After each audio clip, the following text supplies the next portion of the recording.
This is Ian Germani. I'm the director of the Humanities Research Institute, and it's a great pleasure to welcome you to the signature lecture of the Institute, the annual Barbara Powell Memorial Lecture. Before introducing today's speaker, some acknowledgments are required.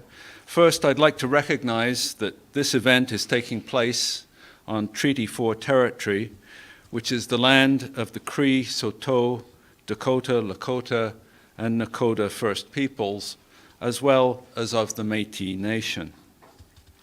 Secondly, I'd like to thank several bodies within and outside the university whose support has helped to make this event possible.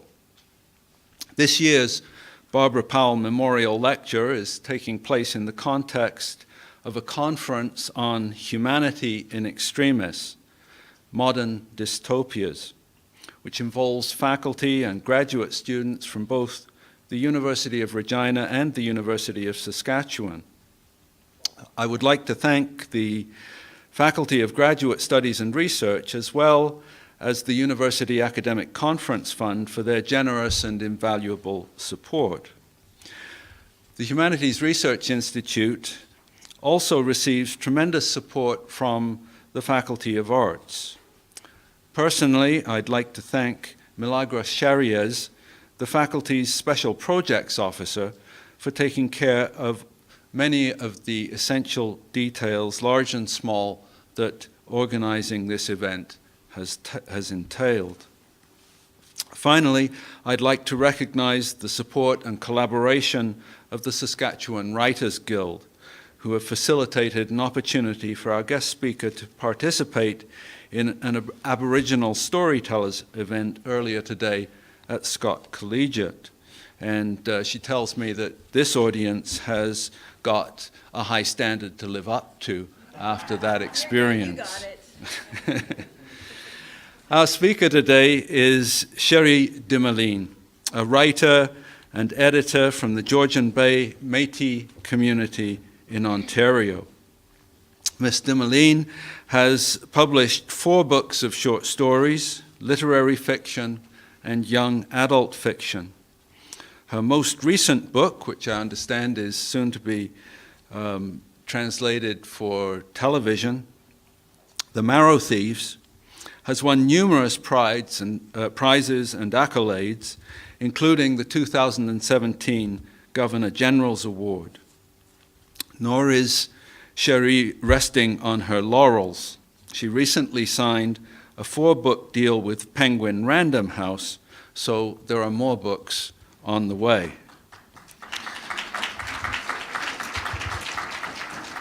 And those will clearly be welcome.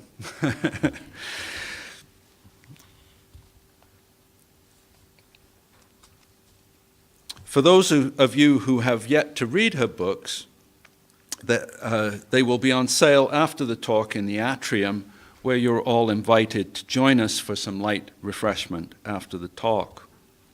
In addition to her own writing, Cherie is an active teacher and mentor. She was the first Aboriginal writer in residence at the Toronto Public Library and is a member of the faculty at the Institute for American Indian Arts in Santa Fe, New Mexico.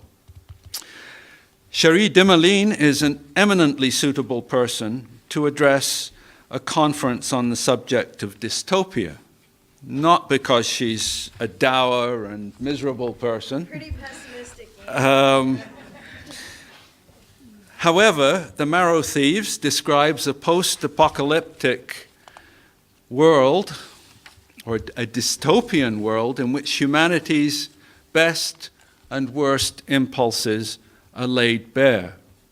It is a novel about the future, but its stories and its message relate very clearly both to the past and to the present. Her talk today is entitled Indigenous Futurisms, Apocalyptic Survival with Precident. Please welcome Cherie Dimaline.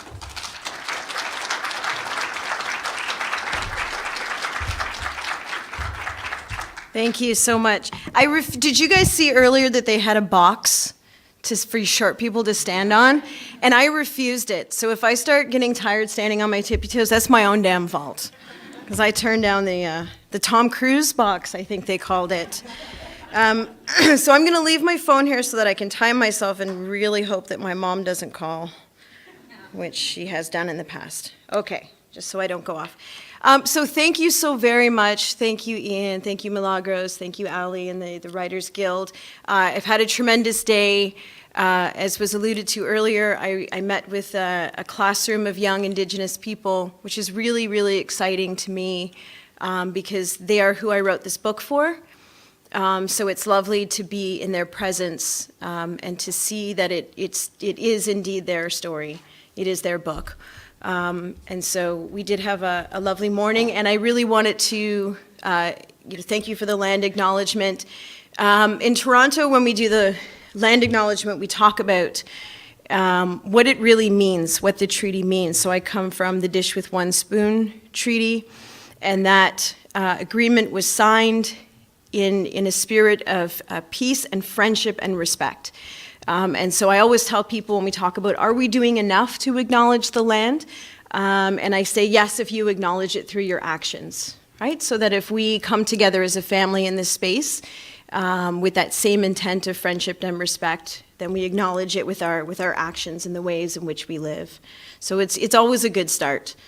So I thought that I would begin by doing a very short reading. It's probably the best way to introduce me to you is through my writing. If I'm going to be fair, it's probably when I'm my most honest. I was telling Ali on the drive over that I have this opportunity that's just come up to start a global Indigenous writers gathering. So I do one in Toronto that's national, but I've been asked to bring it to Peru. It was an invitation extended by the Quechuan people there. And then beyond that to New Zealand. And I said, for me, it's such an important thing, it's such an important project, because when we tell stories to each other, we are being our most honest and we are being our most vulnerable. And it's the ways in which we make family. I always think that when I go somewhere and I tell stories, the stories that I have come from my grandmother. And if I tell you about my grandmother, then chances are you and I will be friends. I think that me telling you about her makes me want to know about your grannies. And if I know your grandmothers, then there's no way that I could do anything but take care of you for her. So we'll start with story, because that's the best way. So has everyone read The Marrow Thieves? We're good? Oh, my mother would be so proud of you. So I'll just, for those who haven't, I just ask so that I know, sort of the preamble to give you, but we'll do it anyways. So when I started writing this book, I was asked to contribute a short story to an anthology that Thetis Books was putting out. And they said, okay, so we're looking for short stories. I said, great, I love short stories.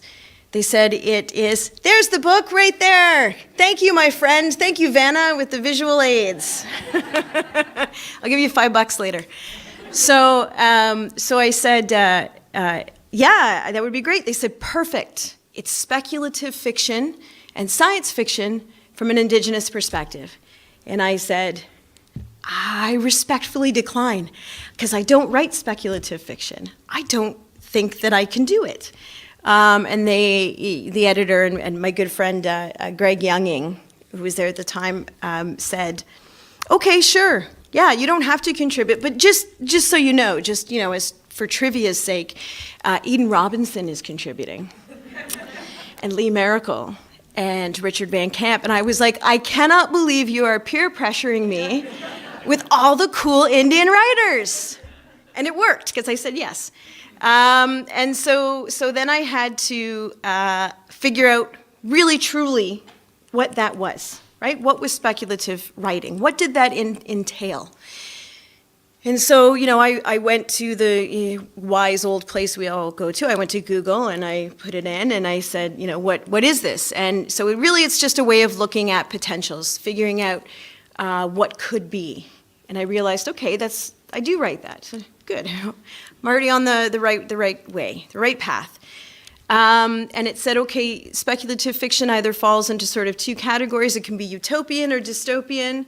And as I mentioned earlier to Ian, I am a bit of a pessimist. I mean, I'm female, I'm Indigenous. I think I've grown into my pessimism, rightfully. And so I said, okay, I can do this. I can write a dystopian future. And I knew that the characters were going to be Indigenous, of course, and I knew that they were going to be young because young people are remarkable and resilient, and they're our leaders. And they're just far more interesting than my generation. Oh my God. So I thought, okay, so now I have these beautiful kids, and I need to put them through something horrific, right? I have to give them a dystopian reality. And so I started imagining all of the things that I could possibly do to bring about this, cataclysmic world. And I very quickly realized that I couldn't imagine anything worse happening than what had already happened. I couldn't possibly build a world that was more difficult than the world that we have already survived.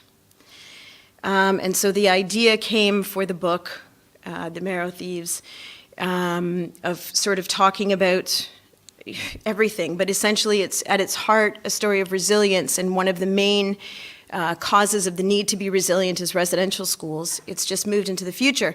So when I started to write it, I thought, okay, I'm writing about maybe 100 years in the future, and then the Americans did this thing where they elected Donald Trump.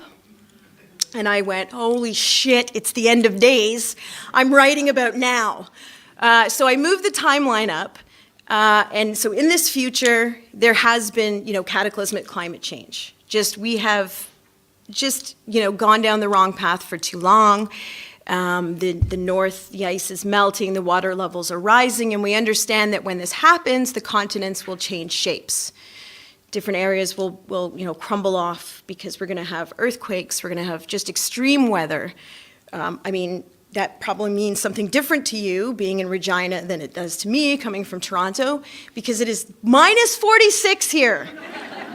I woke up this morning, it said frozen fog. I looked that up because I didn't think it was a thing. And then I walked outside and I was like, right, who needs to breathe? So in this world, there's extreme weather, and the continents have changed, and people are getting really sick. Quick change, lots of migration, people get very sick. And the one thing that's really, the one sickness that's causing more trouble than anything else is that people have lost the ability to dream. And if you look at onerology, the study of dreams, when we can no longer dream, we can't process thought quite the same way, and it causes a lot of mental illness.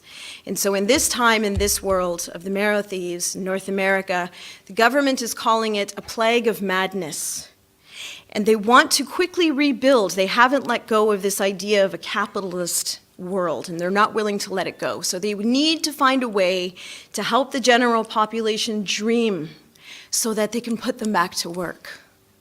And so they start looking around for solutions, and they find that there is one group of people in North America that has still retained that ability, and that is the Indigenous people on these lands. And so they figure out, okay, so it's also rumored that that ability is housed in the marrow of our bones. And so they start to look around, and they're like, okay, we need a way to corral these dreamers and to hold them someplace.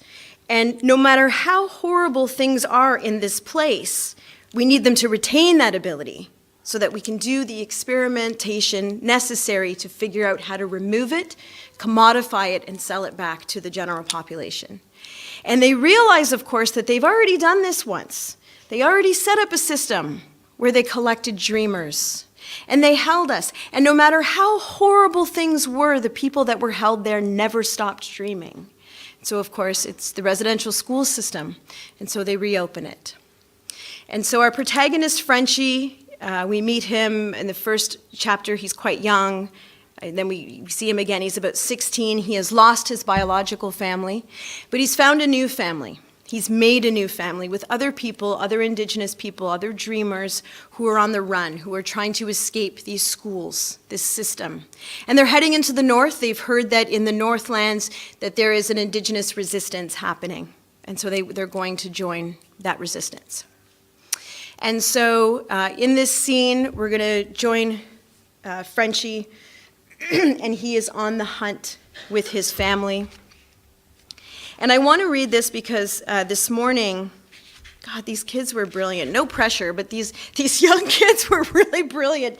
And this one kid said to me, and I thought, go ahead, ask me anything. I've heard all the questions. I wrote the book, ask me anything. And he says to me, what would you do if you were in that situation, if you were in this story? And I was like, damn it, I don't know. And then I remembered this scene. I remembered this scene that I wrote because I had thought about that. I had thought, what if the shoe was on the other foot? Like, what would we do as Indigenous people, right? What would we do if our families' lives, the wellness, our whole society were at risk? What would we do? Would we do the same thing? Could we, commodify a culture? And I realized in thinking about that like surviving an apocalypse, that's also a question that does have an answer because we were in that position. Right? We were in that position where we had a complex, beautiful society built and people came that were a threat to it, and we didn't make different decisions. We followed our teachings, regardless of what happened. And because of that, and I know it's a difficult answer, more difficult answer for some people than others, but the reality is because we followed those teachings, because we carried on in a good way and we took care of people and we fed them, we sheltered them, we cured their disease, we got rid of scurvy. Because we made those decisions, even though it led to a very dark time for us, we have survived, and we have survived as a people who have our teachings intact because we didn't stray from them. But I really had to think about it, and then, so I want to read we'll just read 4 pages of Frenchie on the hunt, and he's coming across this question of thinking of his place and what he has the right to do and what he wants to do as a young man, and most importantly as an Indigenous man. So they're off now, heading out into the hunt. So just so you know, Meeg is Miigwans. He's the elder of the group. Everyone else who is mentioned is one of the young people. So after a hasty breakfast of mush, the hunters were off, eager to take advantage of the halt in the rain and the appearance of sliced sunlight through the striated clouds. It's often necessary to break up a larger group to achieve a goal, especially since a lone shadow can get into more spots without notice than a larger group. We were a 50-minute hike from the camp. I want you all to get used to the idea of operating alone. Meeg was crouched down in the middle of our huddle, checking the ground for prints. There's signs of deer in this area, maybe something bigger. If we work separately but together, we should bring back a nice buck. Woohoo! Slopper pumped his fist in the air, being a huge fan of fresh deer meat. But only, continued Meeg, looking at the excited boy, if we stay quiet and focused. Slopper lowered his fist and shuffled his feet. Meeg stood, put his hands on his lower back and stretched. We're going to each go our separate ways, so make sure you keep track of which direction you walk. Cross twigs on the paths when you change direction to find your way back without tipping off potential predators. And have your weapons ready. Chiboy and Wob were carrying bows. Slopper, not having graduated to full hunter status, carried a sharpened stick. Meeg had his .45, and I had the rifle slung over my shoulder. Chiboy used to carry the rifle, but he and Wob had been spending time relearning bow hunting, so it fell to me now. Bows are sustainable. Eventually we won't be able to get more bullets, and at least I can make arrows, he'd explained. I think they just liked having this thing they shared in common, never mind all the hours it provided them alone to practice. Everyone goes a different way. Keep a steady but mindful pace, the same speed we keep on the trail when we move camp.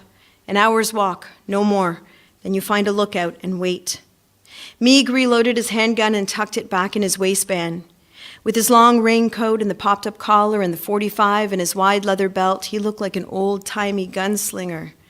We wait for 2 hours, then make your way back here. If there's a problem, you know the alarm. Chiboy?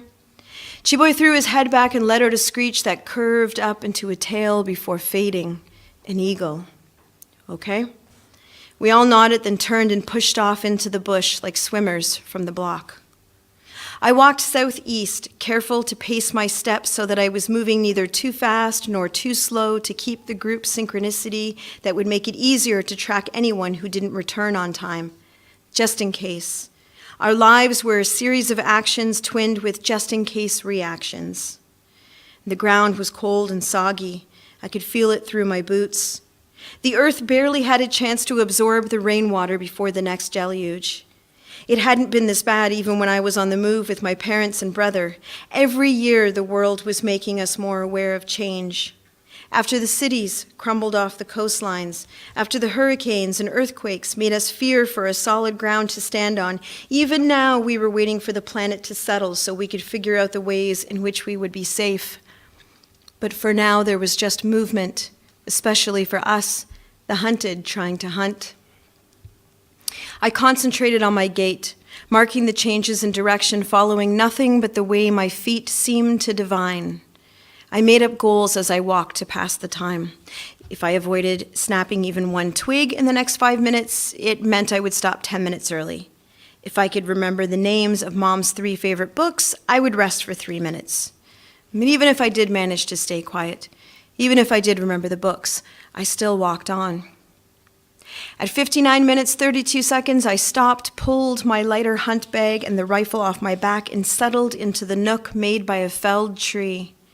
I pushed up into the guts of its roots where they had been yanked out of the ground. The hole it left had filled with filthy water, but the roots were dry and tangled enough to make a comfortable seat. I climbed up into the middle of the roots and leaned back. It was kind of soothing like that, with a dozen wooden knuckles massaging my back. I leaned my head into the mess, limbs dangling with no effort, just another set of roots protruding out of the fallen tree. I exhaled and paid attention to the way my lungs sank in, with just a little bit of rattle at the end left over from my annual bronchitis. My mind wandered. I tried to keep it focused on my surroundings, but I was tired, so I let it run a bit off leash for lack of the energy to remain disciplined. From where we were now, running, looking at reality from this one point in time, it seemed as though the world had suddenly gone mad. Poisoning your own drinking water, changing the air so much the earth shook and melted and crumbled, harvesting a race for medicine. How? How could this happen? Were they that much different from us? Would we be like them if we'd had a choice? Were they like us enough to let us live? I thought about the sickness and the insanity that crept like bedbugs through families while they slept. What would I have done to save my parents or Mitch, given the chance? Would I have been able to trap a child to do what? Cut them into pieces? Boil them alive? I shuddered. I didn't want to know what they did, and I didn't really want to know if I'd be capable of doing it. Time passed. I may have fallen asleep once or twice. The world out here was quiet, like the land was holding its breath. But if you listened, really put conscious action into listening, things began to sing. Insects with wings pirouetted somewhere above my prone head. From the hole where the tree had once held on to the earth came the sound of deep movement, maybe just the mud shifting. And a group of small birds chatted with some clipped formality in the pines on the other side of the clearing. And then there were footsteps. I lifted my head, flexing my arm to raise the rifle into position. Soft shuffling over by the pines. I aimed the gun, watching the trees, praying for nothing more than a deer, nothing human, really. It was huge, like a tree had yanked itself up and was slowly walking into the clearing, a tree with bone-white branches. It walked further into the grass. A moose. I'd never seen one this close before. Adrenaline made my teeth chatter. Time is slow in that vacuum space. In this new space, I had time to aim squarely between the moose's eyes, watching his muscles contort and his skin wrinkle as he bent to take another mouthful of grass. Then I decided against it, lowering the barrel to his chest. Always go for the sure target. Meeg had taught us that on one of my first hunts, and I listened to my elders. And just then he raised his head, so massive I wondered at the blood it must take to animate, and he saw me. He blinked a long, slow blink and faltered for only a second or two before he began chewing again. He turned a bit so that I knew he knew I was there.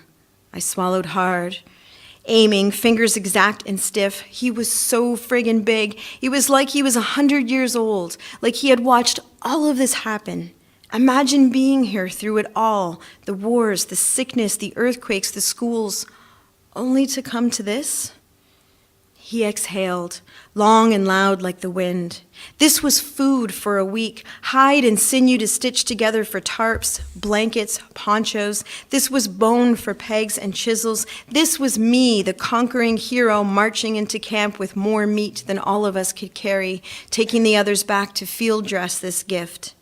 This was Rose, looking at me with those big eyes, so dark they shone burgundy in the firelight. This was my chance. But could we travel with this meat before it rotted? No. Could we smoke and dry it? No, Meeg wouldn't set up camp for that long, especially not with a steady thread of smoke reaching above the trees, blasting a signal to anyone who might be out there. So we'd be leaving half, at least half, behind to rot. And the moose watched all this play out on my face, a dirty boy tangled in the roots of an upended tree, hiding from the world, hiding from memories of a family and days without pursuit. And he stayed perfectly still. His eyes were huge, dark globes that reflected back their surroundings. I was sure I could see myself in there, in the trees, the long-haired warrior taking aim. And I lowered the rifle. He blinked once more, and then crossed his legs, one over the other as if at the start of a curtsy, then turned back into the trees. I couldn't do it. I couldn't let it come to this. Not for him, and not for me. So we'll end there and talk about speculative fiction in general. So why is speculative fiction, why is this genre so important? So I have some thoughts of my own, but I decided again, well, let's go online and see what other people are saying, people with better degrees, more information. I came across an article where the authors hypothesized that the genre is important for a few reasons. So they noted, it considers worlds that are logically possible, right? So speculative fiction looks at potentials. It can be used to explore our place in the universe and to consider fundamental philosophical questions about the nature of reality and of the mind. And they went on to state that science fiction is the only genre that depicts how society could function differently. I don't fully agree with that statement. I think perhaps that science fiction is the only Western genre that depicts how society could function differently within the constructs of those boundaries. So they said this is the first step towards progress as it allows us to imagine the future we want and to consider ways to work towards it. It also makes us aware of futures we wish to avoid and helps us to prevent them. And I agree. Also, when considering the effects of current and developing technologies, science fiction can help address long-term problems, such as global warming. It can help with the development of space exploration and prepare us for problems we may not anticipate. So then this led me to think about the specificity of Indigenous speculative fiction, right? And we'll talk at more length about those. And about how it differs and addresses some of the generalized importance that we give to speculative fiction. So there's a few things. First, Indigenous speculative fiction is born of a reality where we ask philosophical questions about the future based on a unique and informed mindset. So we're coming from a specific worldview that encompasses the past, present, and future as one thing. So it's incredibly unique. I was just in Colombia, and I was talking there with Indigenous storytellers, and we were talking about, they kept saying cosmovision. They were talking about their cosmovision. And I was like, wow, you guys get that magazine down here? That's cool. And then I realized, no, they're saying, because I kept saying, Indigenous knowledge, ways of knowing, and they were saying cosmovision, and I'm like, I don't understand. And then I realized, of course, we were saying the exact same thing. It was how they perceive the universe, what their vision of the cosmos is. And in that way, because I think from our perspective, for me anyways, when I hear that, when I hear, the cosmos, I think about something far away and removed.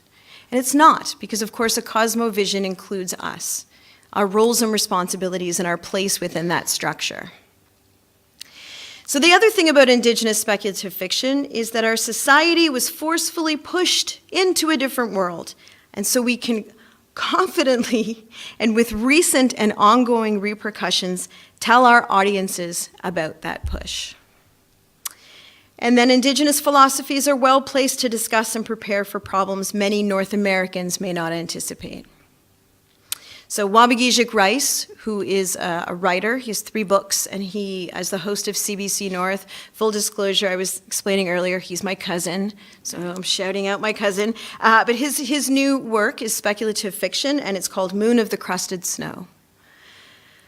And when he started talking about Indigenous futurism, he said, as Indigenous people, everything we write is post-apocalyptic. His work shows resilience and Indigenous brilliance in the face of catastrophe, which for him is not fiction, it's fact.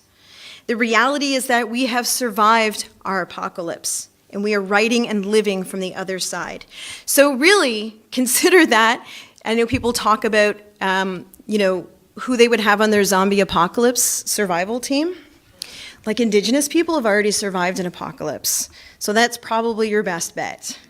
And I was thinking when I was considering that might be a good business opportunity, right? Like I could start a human resources, we'd call it reconciliation resources, and it would help pair like Indigenous people with groups to help them survive. I mean, I wouldn't make a lot of money. I'd probably just be able to hoard canned food and like rope. I don't know, whatever people would pay me in the future. So we are writing from this other side, right? We are writing from a place of survival. We are writing from a place of precedent. We have survived the apocalypse. So let's back up a little bit and talk generally about this idea of Indigenous future narratives. So where do they come from? So there's an article that you can find online. It's on Mother of Invention magazine, which is just motherofinvention.com. And Amblin Quamelina writes, I'm a Pakayu author of Indigenous Futurisms, a term coined by Anishinaabe academic Grace Dillon to describe a form of storytelling whereby Indigenous peoples use the speculative fiction genre to challenge colonialism and imagine Indigenous futures. Indigenous futurist writers draw from worldviews shaped by our ancient cultures, from our inheritance of the multi-generational trauma of colonialism, and from the sophisticated understandings of systems of oppression that are a part of the knowledge base of all oppressed people. Sadly, we are experts in this area. The good news is we are writing and talking about it. So in this way, that writing becomes an action and it becomes an argument, and it refuses to comply or to allow history to sort of continue on unchallenged, to allow this future to develop unabated. In this way, the stories that we tell and that we share become our battle plans and they become our peace treaties. Yeah, they hold our records and they influence our next steps. And here's where I'd like to look at an essay by Rebecca Roanhorse. She's a Onke Ongwige and a Black writer of Indigenous Futurisms. And this is from her brilliant essay, Postcards from the Apocalypse. You can also find that online. It's a great resource. Just checking the time. All right, we're good. So I have an extensive excerpt, but I think it's worth reading in its entirety. So this is from Postcards from the Apocalypse. To be a native of North America is to exist in a space where the past and the future mix in a delicate swirl of the here and now. We stand with one foot always in the darkness that ended our world, and the other in a hope for our future as Indigenous people. It's from this apocalyptic in-between that the Indigenous voices in speculative fiction speak. Indigenous Futurisms advocates for the sovereign. It dares to let Indigenous creators define themselves and their world, not just as speaking back to colonialism, but as existing in their own right. That is not to say that the past is ignored, but rather that it's folded into the present, which is folded into the future, a philosophical wormhole that renders the very definitions of time and space fluid in the imagination. What if I told you there had been a zombie apocalypse? What if I told you that you were the zombies? Indigenous futurism rewrites the past to imagine the present. It challenges the dominant narrative. So, for example, the landing of Columbus is no longer the discovery of the New World celebrated in children's songs and on national holidays, but the start of an earth-shattering zombie apocalypse. Native scholar Dr. Cherie Baldi, who's Hupa, Yorak, and Kurak, talks about the elements of the invasion and settlement of California in terms she likens to the TV series The Walking Dead, arguing that the mission system in the California gold rush were nothing short of zombies running around trying to kill Indians.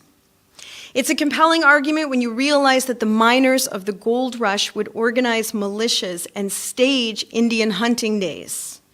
The militias were paid 25 cents a scalp and $5 a head. And in 1851 and 52 alone, the state of California paid out close to $1 million for the killing of Indians. In effect, for a long time in California, if you were an Indian person walking around, something or someone just might try to kill you. They were hungry for your scalp, for your head. They had no remorse. There was no reasoning with them. And there were more of them than there was of you. Zombies. But of course, the miners and priests and other California invaders weren't zombies. They were humans, which makes the atrocities they committed that much worse. So that's Roman horses, and that's postcards from the apocalypse. So then let's look at stories as survival narratives. All stories. Let's look at stories. What is a story? What is a story? So for me, a story is the only real magic left in the world. And I guess that's kind of pessimistic. I'm sure there's people that have different ideas. But for me, story is the last piece of real magic. And I'm okay with that because story is powerful enough to carry it. It's not a metaphor for me. It creates, transforms, transports, persuades, collects, heals, anesthetizes, bides, builds, destroys, strengthens. This is story. That's magic. No matter where you think, pick a time and a place in history. There's always been story. It's how we know about our history. We hold on to story. And we see that whenever a group of humans seeks to subjugate another group of humans, you'll find a deliberate effort towards the erasure of their collected and collective story. Brainwashing is the deleting of one's personal stories, and it's a good strategy, right? Because stories are powerful, and they're survival, in particular for communities and peoples who seek to rebuild and persevere. Right? Indigenous storytelling communities are surviving the longest and most multifaceted genocide effort in part through the preservation and handing down of stories, stories which contain all of the teachings, wisdom, encouragement, and identity necessary to move forward as a people. And I was telling the kids this morning, my own community, originally my family is Red River people from Manitoba. We moved east. We ended up on an island called Drummond Island. When the United States and Canada decided to redraw the imaginary line that separates these two countries, that island ended up on the southern side of the line, and so Drummond Island was annexed to the United States. And the United States said, this is great, we're fine with this agreement, it's a good deal. We want the island, but we really don't want these Indians. Can you get rid of them? At that point, my community was called the Chippewa Half-Breeds. And so they did. They took everyone up, all of the families, and they were put onto a boat and sent off into the Georgian Bay in Ontario. Luckily, we were all together, and then we ended up in Anishinaabe territory, which was great news for my family. Two of my great-grandmothers are Anishinaabe and Menominee, so we could understand each other, and we're in fact related. So we ended up in this new territory, so the Red River to Drummond Island to Penetanguishene. Penetanguishene is an Anishinaabe-Moan word. It means land of the rolling white sands. So it's quite beautiful. Beautiful beaches, birch trees, my favorite. But what happened was, as untreated people, and as people with no wealth, we were considered squatters. And so as time went on, we're about an hour, on a bad day, an hour and a half north of Toronto. And so again, land of the rolling white sands, its beaches, we became cottage country. Good news for the bankers of Toronto who wanted to get away. Bad news for the half-breeds who had settled on these beautiful shores. And so we were moved again. So we were moved up the road. Now my community largely resides in a small French-Canadian town called La Fontaine, who are lovely, or also just were maybe like, what are we gonna do? Maybe we just take them in. So when you go into that small community now, they fly the Métis flag at the church, which is the center of that community is the church.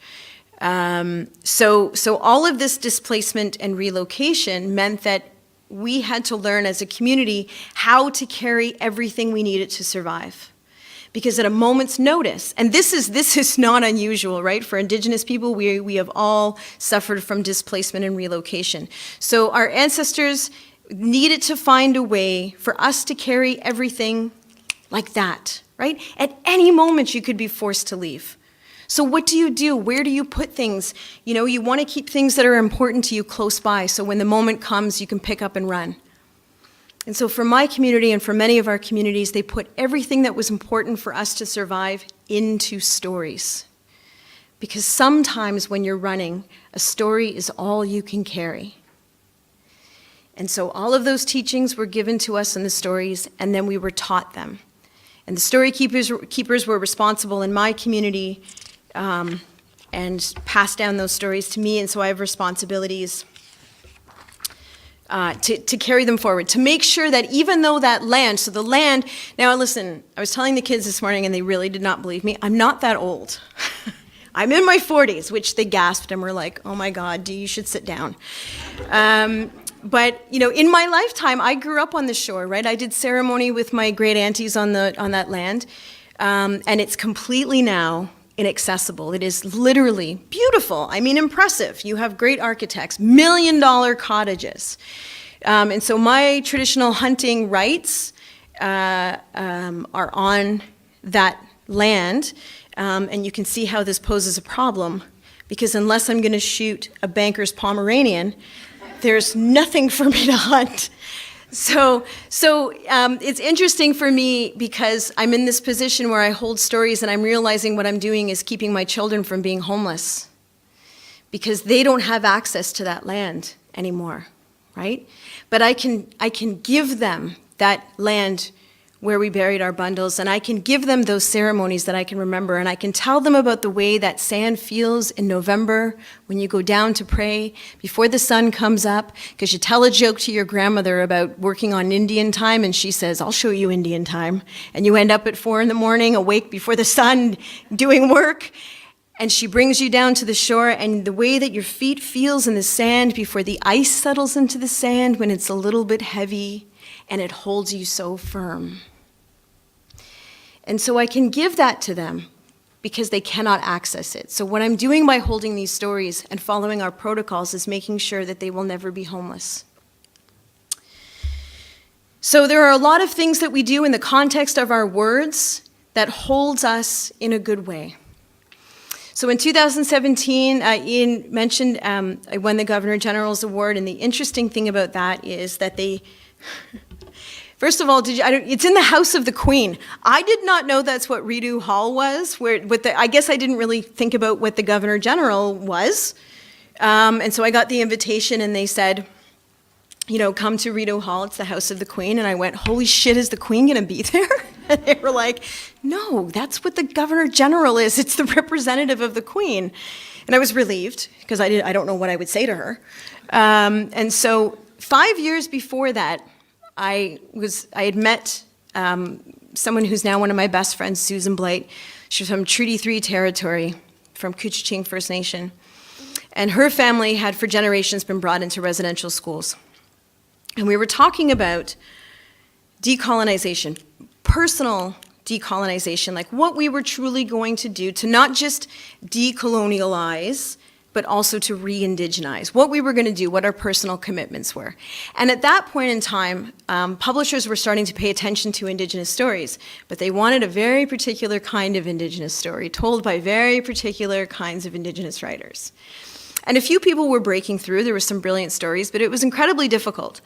And I, had heard the stories, and I sort of knew what formula at that time they were looking for. And so I made this commitment. I said to Susan, I said, I'm just going to write these stories for my community. I'm just going to write the stories that I was given, that I have permission to tell. I'm just going to come from that worldview, and I can't follow a formula. I'm just going to make sure these stories go forward. And she said to me, and I'll never forget the way she said it, she said, I refuse to die without my language. And so we made this commitment. I went off to write these stories, and she went off to relearn her language from some old people in her community that had held it. And we shook on it, right? So I said, okay, well, we're gonna hold each other to this. I'm like, here's the deal. I'm gonna write these stories, and if one day anything ever happens, God forbid someone gives me an award, you have to come and you have to give the speech completely in the language. And so she said, okay, so we shook on it. So 5 years later, when I got the call that it had won the Governor General's Award, I called her first and I said, do you have a gown? Because we're going to Ottawa. Of course, we took the bus to Ottawa because we're still Indians. So we were like, all right, we save a couple bucks, pack our gowns in a backpack and go. And so we went. And here's the funny thing, which they don't tell you, is they give you 3 minutes to do an acceptance speech, and it has to be pre-approved. And so I was like, man, how do I throw down and give it to the patriarchy and the man in 3 minutes? And after it's been approved, how do I do that? So I was very honest. I emailed back and I said, okay, I have no problem sending you the speech, but I don't know how, what good it's gonna do. It's gonna be completely in Anishinaabemowin. And they said, well, just send the translation because you're gonna translate it. And I said, no, we're not translating it. It's not being translated. Because that's not what this is about. We're going to speak Anishinaabemowin in the House of the Queen. That's what it's about. And so they had 2 comments. The first one was, well, if you were going to do anything, you should translate it, or no one will know what the hell's going on and you'll lose your audience. And 2, you can't have someone come with you to help with your speech. And so I said, okay, why? And they said, because it's never been done. And I said, okay. And I swear, you guys, it wasn't a threat. It was just a comment. I said, that's fair. But I have a question. If you don't let me do the speech in the language, the way I want to do it, what do you think I'm going to say when I get to the mic?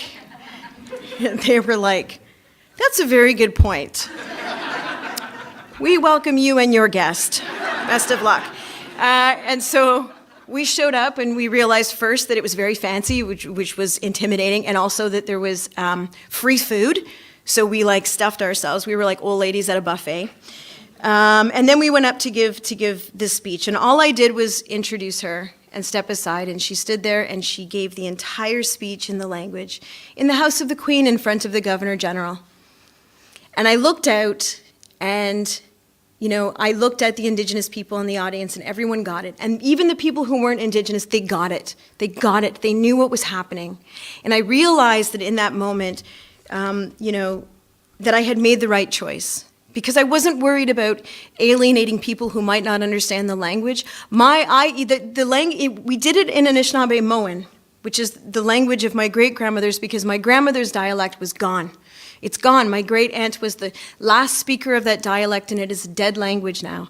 And so I went to my good friend to bring the language of my further ancestors to that space. And so was I really worried about what bureaucrats and representatives, if they might feel a bit uncomfortable? That was the point. We are still here. It's not always comfortable. So telling stories within an Indigenous context is always a survival narrative, because we are still here. The fact that we are still here is a miracle, and we are here, and we're here with our stories and our teachings. That's the beautiful thing. Stories carry everything we need to survive. So, Indigenous Futurisms and the Marrow Thieves, I think, wow, I have talked way too much, so I'm going to go through this really quick. So there's many things in the Marrow Thieves. I came to this story out of anger and frustration. I spent a lot of years working with Indigenous youth and communities, and I understood at a certain point that they weren't using the language that saw themselves in the future. Not as individuals and not as communities. They saw themselves as something that was from the past that was dying. And we lose a lot of those kids to suicide. And so I wanted to write a story that talked about all of these things, that talked about everything. I was just angry. I'm like, I'm just going to put everything in this book and no one's going to publish it because it's going to be so angry. Showed them. But, everything is in there. It is at its heart a story of residential schools. It discusses a system that was meant to destroy our communities through the capture and murder of our children. And by moving it into the future, and this is the beautiful thing about futurisms, about speculative fiction, I removed a barrier. Now, this did not take, a stroke of genius. It was not, the cumulative effort of an, MFA thesis. It was literally just, I want to talk about this. Let's push it a little bit into the future because, as I told you guys, I couldn't think of anything worse to put these kids through than what had already happened. But with that decision, what happened then, and what happens in speculative writing, is that people feel that it is just a potential. It's just a potential. And so I run into these beautiful Canadian kids all the time who say to me, I would never let this happen. And of course I say to them, I'm so happy you would never let this happen again. And it opens up a bigger conversation. Everything from refuting the Bering Strait theory to community building and kin making is in here. We talk about the importance of ceremony and the malleability and strength of such, because there are moments in this book where the kids are desperately trying to get back what they called the old-timey. And so they're taking pieces of what's available and trying to build something bigger while still being respectful of the protocols that they understand for ceremony. Talks about the commodification of culture, what happens when you come into Indigenous communities and you want to take some of our teachings or sit in a ceremony or appropriate a bit of our culture without loving us.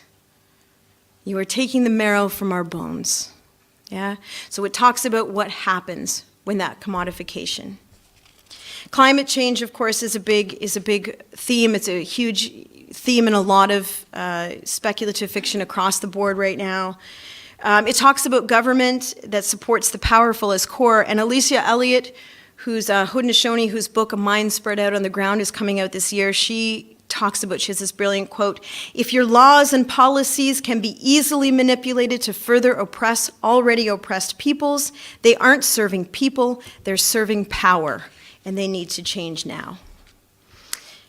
In the book, I was allowed to allude to the outlawing of song, dance, and ceremony. I'm sure you all know as Canadians that Indigenous people were not allowed to gather together for the purposes of holding ceremony or dances. That was on the law books until 1951.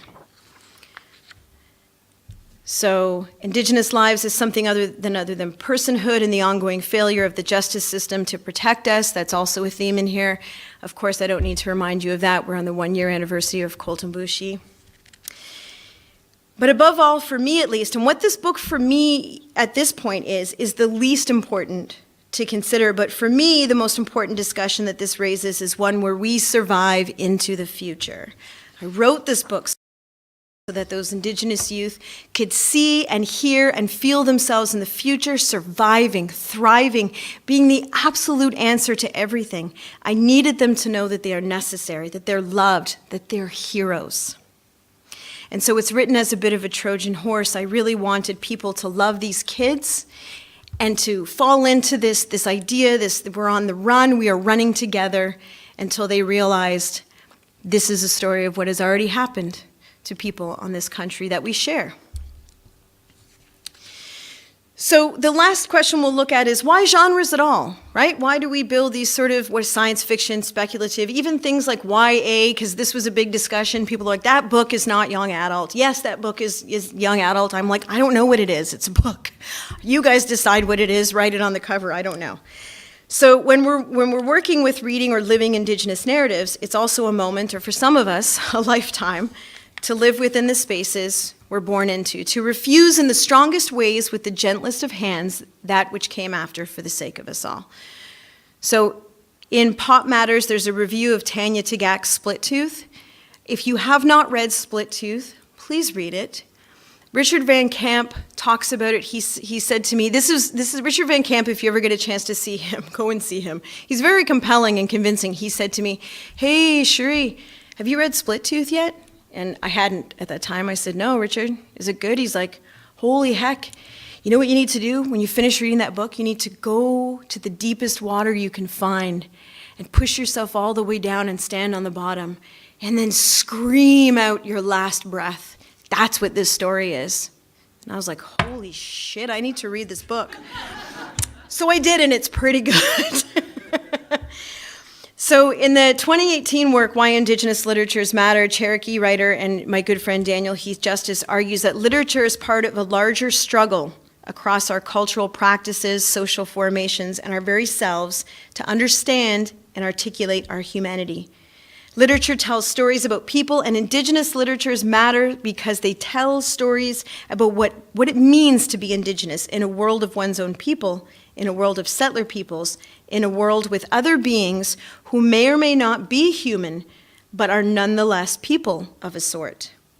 So Tanya Tagaq's Split Tooth is what Justice refers to as an Indigenous wonder work, a term he uses to offer an ontologically Indigenous way of thinking about Indigenous texts that navigate around, journey through, and refuse to commit to Western literary categories such as realism, fantasy, science fiction, and boundary-blurring genres like magic realism, speculative fiction, or imaginative literature.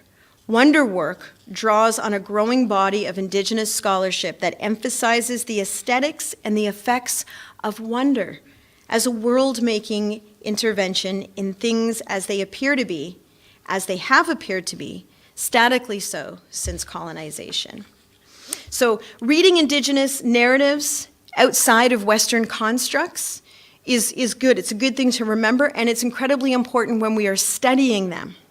Yeah, when we're studying these works, because we don't want to accidentally clip the wrong feathers that then doesn't allow the story to fly. So I'll end with Dr. Adrienne Kane, who writes the brilliant blog Native Appropriations. Also, you must find this and read it. It's incredible. So she wrote about her reaction to watching Black Panther and seeing an uncolonized space, and that really hit me. That that Wakanda is a truly uncolonized space, and what that must be like. And so I'm thinking now, as I'm thinking of what to write, like, wow, what a space to write from, a place that has not been colonized. Anyways, so she wrote about her reaction to seeing Wakanda on the big screen and her reflections on Indigenous futurisms. And so this is excerpted from her piece, Wakanda Forever, Using Indigenous Futurisms to Survive the Present. While Western science fiction tends to think solely of the future, Indigenous futurisms reflects all space timelines and sees how they are all connected. Exploring the hyper-present now through these works has given me respite, validation, energy, and yes, hope. I just want to bring all of us along together into a space, both figurative and maybe literally space as in the sky, where we can all start to challenge the norms that place us as Indigenous peoples in the past as historic or extinct and as antithetical to the future. I believe very strongly that Indigenous knowledges can save the world, that it requires a dramatic reimagining and the ability to dream. That's what I want and need right now, and I know some of you probably do too. So we push onward looking back into the future. So the most meaningful sentences I've ever written comes from The Marrow Thieves. It's coincidentally from a scene that I love very much, and which is the last scene in the book. It was the best that I could do to explain the way that we persist and thrive as Indigenous communities in spite of, or perhaps because of, it all. It was a way to include the ancestors and their sacrifices, which in this scene is in the sky, and to address the erroneous Western path forward, which is represented by the ground, while acknowledging the ability to dream the future into being as essential to the Indigenous experience. These are those lines. He held his hands out, palms turning upwards in a slow ballet of bone, marrow intact after all this time, under the crowded sky, against the broken ground. And I understood that as long as there are dreamers left, there will never be want for a dream. And I understood just what we would do for each other, just what we would do for the ebb and pull of the dream, the bigger dream that held us all. Anything, everything. Chimigwech, thank you very much.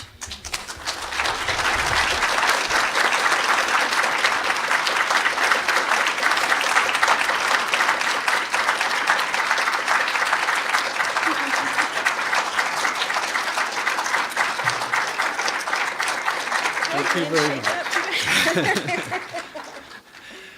Well, thank you very much for a wonderful talk. And there is a reception outside, but I don't think we can let it go without answering one or two questions. So if you're willing, perhaps, does anybody have a question that they dearly want to have answered?